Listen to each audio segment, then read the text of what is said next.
So for the second part of the video, I'm going to do three things. First, I'm going to create a leash, so that way if the kayak flips, the seat will be connected to the kayak. And second, I'm going to figure a way to strap down the seat to the kayak, so that way it doesn't pop up. And the third part is I'm going to create a little shelf on the back, so that way when the kayak sits, it doesn't sit on the round part, which is connected through a bolt, rather it's sitting on the shelf in the back. So this is the seat from the 2018 Hobie kayak, and this is where I'm going to take my inspiration from. So this leash here simply connects to the back, and then if the kayak ever flips over, the seat won't fall down. So I'm going to take this basic idea, twist it a little bit, and incorporate it into my seat update. So I have to figure a way to bolt down the seat so that way it doesn't pop up too much. So what I've done is I've taken the two pegs from the old seat and put it into the plug. Then using a zip tie, I connect the two O-ring together, so that way I have a place to connect the seat to the kayak.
So next part I'm going to do is I'm going to create a little shelf, so that way the kayak doesn't sit on the rings, this circle part, because that thing is being bolted down and I didn't want to put stress on it. I wanted to put stress on the seat itself. So I'm going to create a little shelf on the back where it sits, so that way the kayak will have a place to sit on. that was the way that seat has a place to sit on the kayak. And what I'm going to do is I'm just going to melt some plastic. So in order to have the correct plastic, it has to be pt.2, and you can tell that by looking at the bottom of the bucket, and it has a triangle with the number 1 and 2. So HDPE, recycle number 2.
So after I melted the plastic and tried to get it as best I can, the other thing I did was I took 2-part epoxy and I smoothed it out and just put another layer of 2-part epoxy and then quickly spray with paint.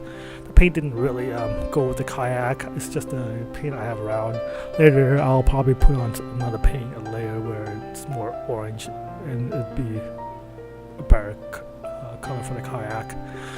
But overall, this is the finished seat, and it's really comfortable. It's really easy, and it doesn't sit that high. It's about 3.5 to 4 inches above where it was. But overall, I'm extremely happy with this. And if anybody wants to create the seat mod, there's going to be a link on the bottom that tells you everything I've done and gives you all the material I'm using for this project. It'll take you step by step through the whole process.